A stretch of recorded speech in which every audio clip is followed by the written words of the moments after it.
Let's try another example, start to finish, and see if we can go a little faster, because I know you can. We're going to play with the bees dataset, and the cool thing is, this is actually a real dataset versus some that might be a little bit more made up. And we get errors! So if I pull up the actual dataset, here's what we have. Here's our data. We have temperature, which is the outside temperature, the sucrose level, and the rate. But I don't know how they measure that, but if you want to actually go read the report, you can find out. Why is R having trouble? I'm going to save it to the desktop as bees. Anyway, video was paused for like 10 minutes. I finally got it sorted. Temp, sucrose, and rate, and I can look at what the original was. Temp, sucrose, rate. Okay, those are the right numbers. I want to predict the rate based on the temperature. It looks like as temperature increases, the rate also increases. I guess the bees get warmed up. And sucrose. As sucrose increases, the rate seems to be increasing. Okay. So let's make us a model, and notice I'm just going to plus them because I don't have any evidence that they're supposed to interact yet. And my residual plots say, yeah, actually that looks kind of like a pattern there. There's not a whole lot of data. It's actually fitting normal fairly well. But yeah, we're seeing some patterns. The dots seem to have a little wiggle in them. Residuals looks alright. I am seeing a rainbow curve here, and for sucrose, I'm kind of seeing the same rainbow curve happening there. Maybe they just both need a quadratic, maybe there's some sort of interaction. In this case, because sucrose has 3 levels and temperature has 3 levels, we can actually do some color things for this. What I'm going to do here is I'm going to plot the residuals, but only when the sucrose level is 20. Against temperature, but only where sucrose level is 20, and I'm going to color them red. And what do I see? Look at that, there is a definite pattern when the sucrose level is 20. Now sucrose had levels 20, 40, and 60, so let's add to this plot, not 30. I need 40, let's color it blue. Not to this plot. I want it added to the plot we were looking at before. Now look at that. There's the quadratic that's happening, but only for those blues, which are sucrose levels of 40. Meanwhile, for 60, which is the green, we see a pretty similar parabola. It looks like it's a little bit lower. So based on the colors, it looks like whether you're green, blue, or red does make a difference. That tells us there's an interaction.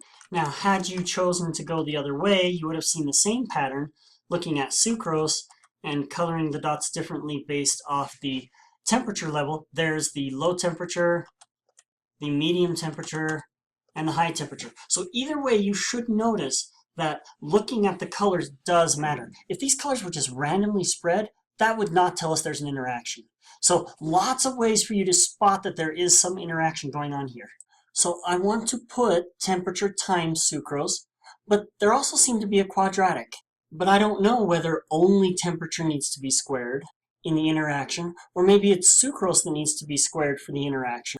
Or do both the quadratic terms need to be able to modify the other quadratic term? So to be faster, I'm just going to throw all of it in. Linear, quadratic against the linear, and the quadratic against quadratic, and let's see what works out. My residuals now, ooh, that looks good. That looks really good. I don't think I would say that looks better. It didn't necessarily look bad before. It's really hard to make the tails match, and here in the middle it looks okay. This one looks lots better. All leverages, so it doesn't like the leverage plot because everybody's leverage was about the same, which means none of the data points are more significant than other data points. There's no outlier here. So I feel hopeful. Maybe I have a good model. I'm going to plot these residuals that I did before and see if they've improved. And then I'll know whether yeah, I like that. And I like that. We got rid of that quadratic. So I think I have a good model, but I don't know whether I have too many terms. And based on my output, yeah, we've got too many terms. The next chapter is about multicollinearity, and in there we're going to explain why sometimes these p-values can jump around. But here's the most important thing. When I start removing insignificant variables, I'm only going to do it one at a time. So this guy right here, he is my biggest, ugliest thing in the model. So I'm going to kill him. Now, I'm not killing the quadratics because the temperature quadratic and the sucrose quadratic are still here as part of other interactions. Let's see if I like what it's done. Okay, so now that we've cleared away some of the junk, we're starting to see something here. But these guys aren't significant, so I'm going to pick one. I'm going to take it out. Notice I didn't just delete it. I changed it to a plus sign because I still want sucrose squared to be in my model. And now it looks, we're seeing a little bit more, but the sucrose temperature squared doesn't appear to be there. So let's get rid of that.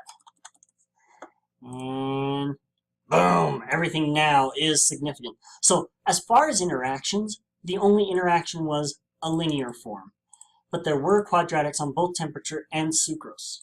So both of these are going to be ugly enough that I'm going to want a picture to help me explain it. So if I'm going to explain temperature, it needs a sequence, whereas the sucrose level just needs to be at some value. I'll start it at a low value of 20. And then my prediction equation just comes straight off this output, each coefficient times the value. Let's plot the rate against temperature, and we get a line. You can see the quadratic curvature there. Run it again with an increased level of sucrose, and then keep increasing the sucrose level, putting a different color. I'm pretty sure you can't see the yellow, but it's there. And stick my legend on there, but of course I have it squished, so if I move this out, make it look a little bigger, which of course you can't see my code, but there's the plot we want. Let's grab that, and we'll use it in a minute. Now to explain sucrose, we'll do the same thing, changing the temperature level and giving us a legend, which I need to size this out to make it look nice, like that. So both of these pictures have a pretty similar story. Here's a pretty short way to talk about it. It increases and it levels out, and for higher levels of temperature, it doesn't level out as much. Although we could use more words, be more descriptive.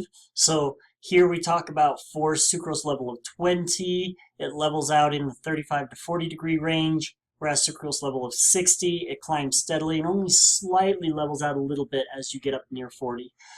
Some of this is a style choice, and I want you to pick the style that works for you. So the client's question was, can we figure out how much energy it takes for a bee to drink liquid? And it's clear that temperature increases take more energy. Why? I don't know. Bees don't sweat.